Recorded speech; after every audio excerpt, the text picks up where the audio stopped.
But I think it's funny, we live in an era and time where peace, love, and positivity is considered corny, you know, or whack. I'm like, get the fuck, that's some real evil ass shit. That's why I'm so positive all the time. I like to tell people, like, you know, I'll go on Twitter and I'll say, you know, my whole motto, which is peace, love, and positivity. Follow your dreams. Do what you love in life, whatever that might be.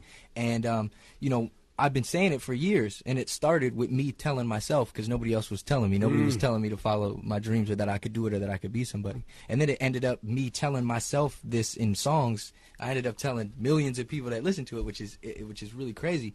And just always doing my best to be a good person. Because when I first started, like, imagine going somewhere and meeting somebody in the industry, and they're like, walk past you and don't even look you in the face or talk to you or say hello, and then you start to get a buzz, but people still aren't sure who you are, and then it's like, oh, this is Logic, he's got so and so such amount of views on YouTube, and they're like, oh, what's up? But it's like, nah, yo. So me, I do my best to treat everybody with the same respect. I treat you like I would treat my garbage man or the president. It's just the same. There are just worlds in which I would love to say I don't want to have to hand it to Logic of all people. But me and my boy Vic was talking about something a little while back, and it felt like this was the perfect thing to intro the stream with, intro my YouTube for the week. What's up, YouTube? The like, the subscribe, the bell to stay notified. You already know the drill. You already know what the vibes are. Y'all like that deep shit, so we gonna get deep with it. I want to preface this with saying that my take on how I view the world, the things that I say, the things that I feel, I want you to know that even if I sometimes don't look directly at the camera during each cut, I'm still talking to you. This will never change, no matter if I get 5 more subscribers by the time this video drops, 1,000 subscribers, 5,000. The reason why I feel secure in saying that my motives won't change is because I've stuck to my guns so long that this is all I know. I don't have it in me to be somebody else anymore. I don't have it in me to take a route or path that doesn't make people around me feel proud.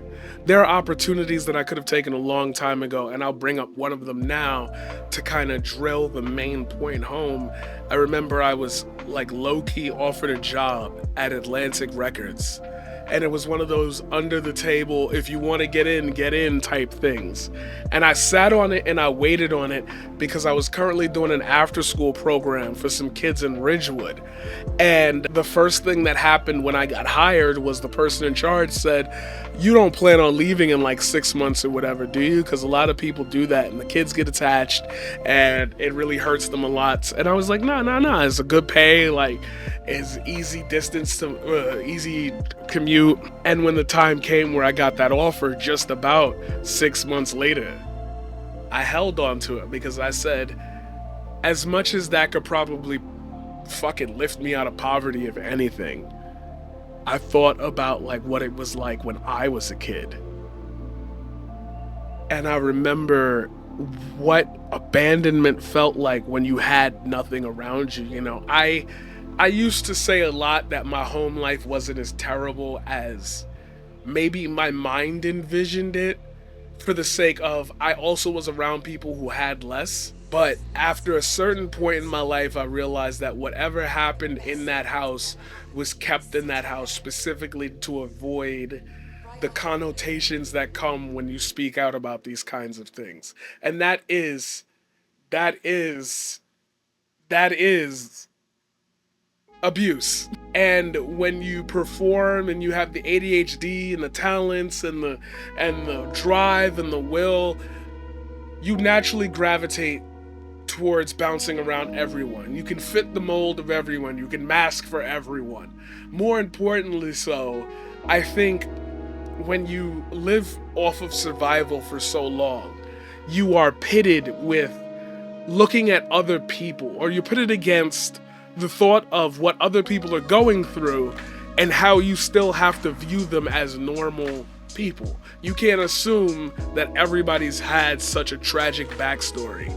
You can't assume that people are lashing out at you because you did something. There's got to be something underneath there because you're super hyper aware and hyper analytical of every move you make. That type of empathy isn't welcome I think, as a culture, at least in the United States, but I'm willing to go around and go to the entire world on this. I think that we have been conditioned to want to fight when someone threatens our domain.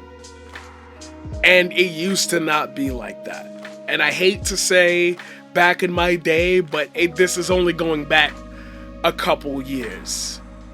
There was a point in time where somebody's behavior could be called out and it wouldn't be considered an attack on themselves.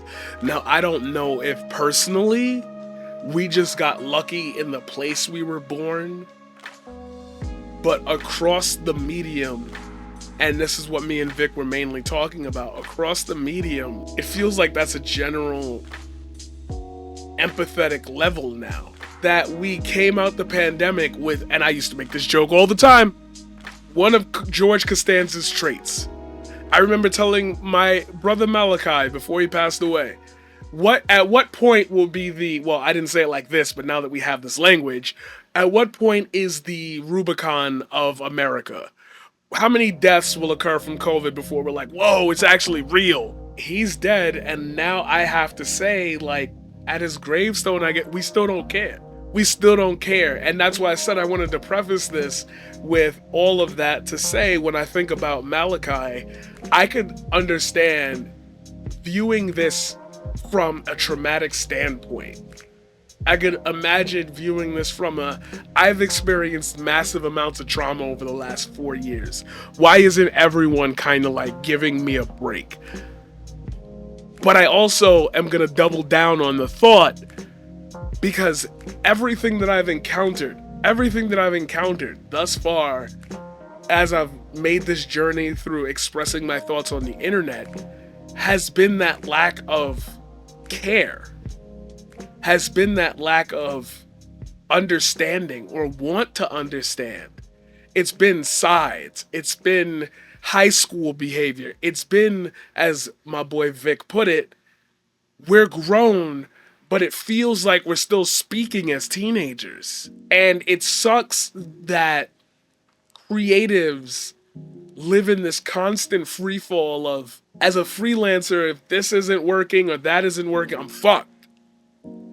But I'm not allowed to analyze other people's behaviors, because that also puts them in a space where, instead of just answering me honestly, they warp it and wrap it around these strange ass things that they tell themselves.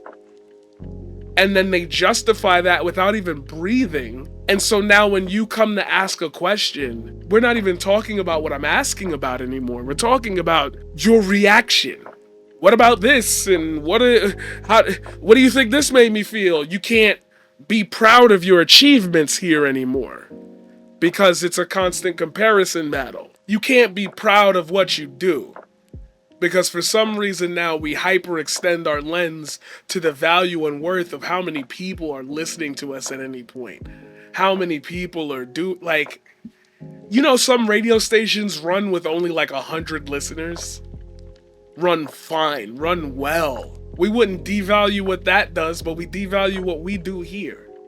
Constantly. All the time. Upload more YouTube videos, upload more longer segments, do whole videos, video essays, shorter form content, get everybody's attention. No matter what I do or say, the opinion that you have of everything that I've tried to channel to you over the last 4 years can still be twisted, warped, destroyed in an instant if they deem you too loud. And I'm sitting here watching Victor, a man who does not stream, who does not internet nothing, just lives his life, just chilling. Boy's doing mad documentaries right now, actually doing some really solid fucking work. I watched a pre-edit, a draft edit of one of his newest documentaries, and I'm sitting here telling him, yo, you could turn this into episodes, you could sell it to him like a 6-part doc. And I'm sitting here looking at his work, and it's like, this dude still trusts me after all these years. There's got to be something. And I said this is what made us start talking about empathy and positivity and everything. We were talking about that, and he had said to me, or I had said to him, sorry, I wonder why people who have more than us view people like us like an enemy for expressing ourselves. Cause like me and him been through shit that like in theory would at least be understandable if it was like I fuck with him, but I don't really fuck with him, you know. Like if I see him in the street, it's daps and you know I'll come smoke or whatever, but I'm not going out of my way for him type beat. And I asked him, I wonder why people don't have that same feeling towards me that you do. Because even though we've been through all of this together, you were like this when we first met. And then there were people around us that would exhibit this behavior. And it was you that would come to me sometimes when we were in college and say, does that not feel funny to you? And I would say, yo, I was thinking about the exact same thing. Why is it that all these random people around us trust us? We're the guys, we're the ones with the vision, we're the ones that are gonna move shit forward. But like you get out of that circle and the outer circle kind of like you. No shade, just kind of like you. Don't really know you yet. You try to reach out within that circle and automatically the most negative hand touches you and says, you're not welcome here because you don't got the credit. You don't got the vibe. You don't got the vibe. And you're like, I don't understand because when I reached out to a circle beyond yours, I was the vibe. If we're all just hollow shells of what we're trying to express, how are our vibes getting crossed? I can't be the same person in every single place and have two of the same types of people have different feelings about me. It don't work that way because we can't all like the same people, but we can't all dislike the same people. We can't all be mirrors that just like effectively zone off who are the warranted group in a group of people. Or is that still high school behavior? My internet friend said this other internet guy wasn't cool, so that internet guy's not cool. Are you not all people behind it? Who's driving you to feel like you're in that much control? We live in an era where peace, positivity, and love is considered whack or corny. Tell the parents of the people I keep losing to stop calling me to give their eulogies because I do nice poems. That's not why they're calling. They're calling because I know how to speak. And they trust that the words that I'm going to say are going to be enough to put everyone at ease.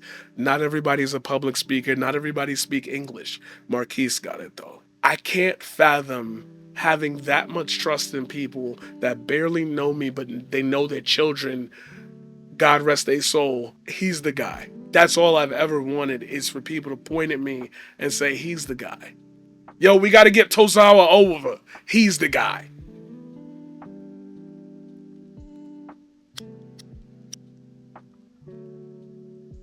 And I'm that guy for people. I just had a friend of mine in here, Matt. Matt know the vibe. I don't spend 6 days out of the week with Matt. I bet if I did, I would feel a lot differently about this outlook. But then again, I'm probably going to press a button within Matt that's going to make him say, yo, I actually know what you're talking about. This person over here doing that. I can't escape that. No one can, because that's life. That's how shit work. Am I grown dealing with children who don't have the emotional stability to understand that? Is that a bad remark? That's just a lack of knowledge. I lack knowledge in thousands of things. I just happen to be good at a lot of things that people happen to like. Natural talent, God forbid, we're gonna watch a table tennis match later and I'm gonna be sitting there analyzing it and somebody's gonna ask, how do you know so much about this? All right, let me tell you about how I used to train in China. Is that a brag? No, I'm able to do it because I've been through it. I was everywhere to avoid being in my house. If that meant a 3-day trip to DC to learn how to play table tennis from pro athletes in like an 8-hour course, if that means me being a certified ITTF coach, which I am, like, it means I met people and I talked to them. Oh, why are you here? How did you get here? You took the train? There's a train? Now I know there's a train.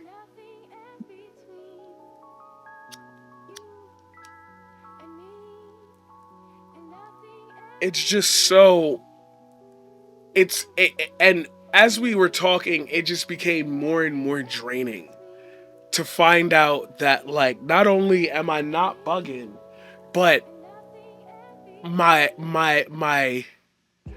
world gets flipped upside down when I'm aware of it now.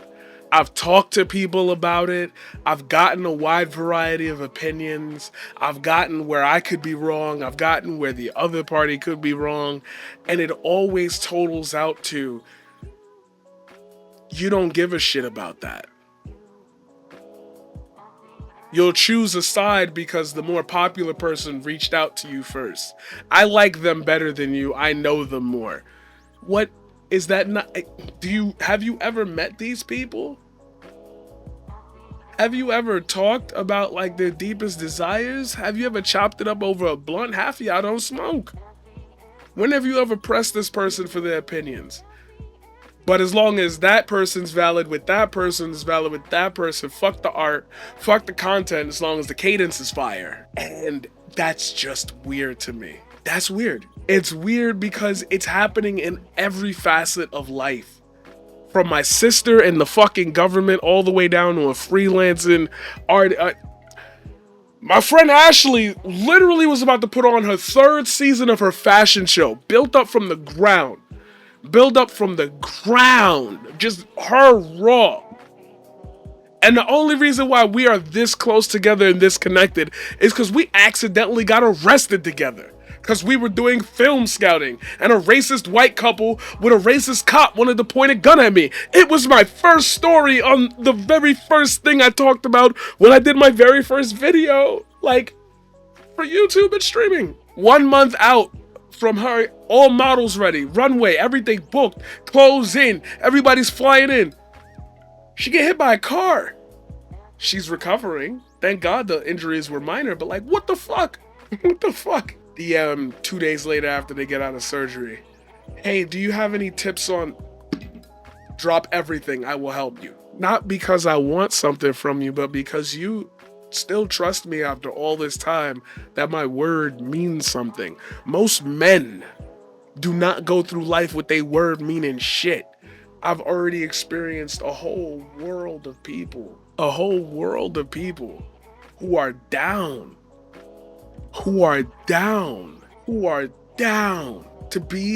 to have me be that person. And I just don't want to be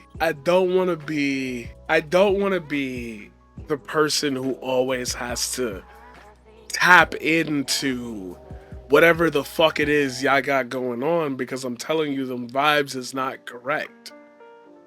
There is an overarching, like, soul-crushing thing about exposing yourself to the internet, and it is that I think that the general, like, amount of people left who actually consume this type of content and who want to be here for this type of content, like, those people are warped by their worst intuitions, their worst desires, their worst impulses to make decisions that harm everyone, and then they're rewarded for it. So it's kind of this backwards spin. It is just so disheartening to know that no matter how much you talk, no matter how much you set the record straight, no matter how much you ace it down the hole, no matter how many home runs you hit, no matter how many grand slams you achieve, people really can and will just throw away your entire record because they feel like it. And I just will never be one of those people. And I genuinely feel sorry for anyone who has made someone become that person. Because there's no amount of words, there's no amount of extrapolation, there's no amount of anything that will ever make them realize the point is very simple. Not everything is about you. And I remember learning that in an extremely hard way, like 10, 15 years ago. And I always wonder, why haven't other people felt that? Because some of the decisions, some of the choices, especially when it comes to this format, this brand new format, just feels like missing thoughts, missing pieces, missing misunderstandings.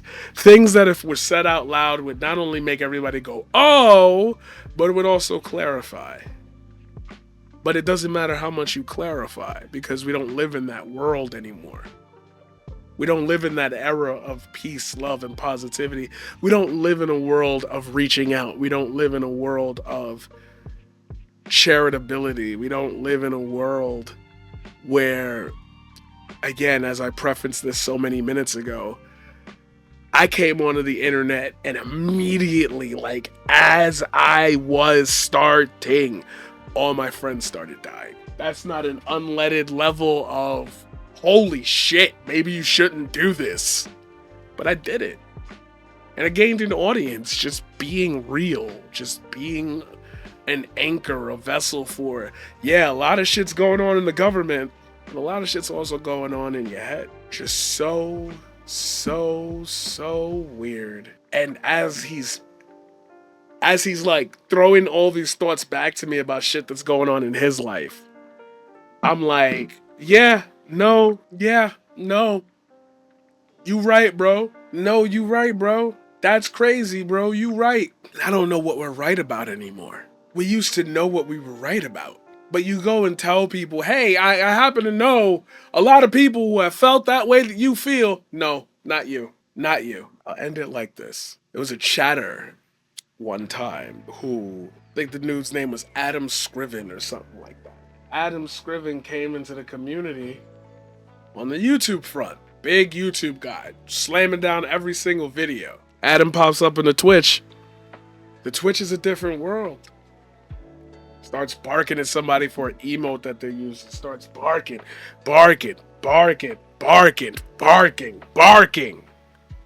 Gets mad at me so much. Why are you allowing that when I know like what the hell is going on, and it's not even that big of a community to like be even influenced to worry about that kind of thing. It's not like it was like a KKK emote or something. It's the standard Pepe, like just any form of it, which is killing him. And it changed his entire outlook on me. The message never changed, but he kept looking inside of the content for lines that he could spill out and say, how can you feel that way when you allow this fascist propaganda in your Twitch chat? Content never changed, just what he wanted to look for out of it. Old man yelling at cloud indeed, but it still reminded me, I can only be who I am. How you respond is how you are. And it is amazing to me that we can all hide behind the beautiful glass veneer of, I'm doing this because I have to. People consider peace, love, and positivity to be corny or whack. Some real evil ass shit, bro.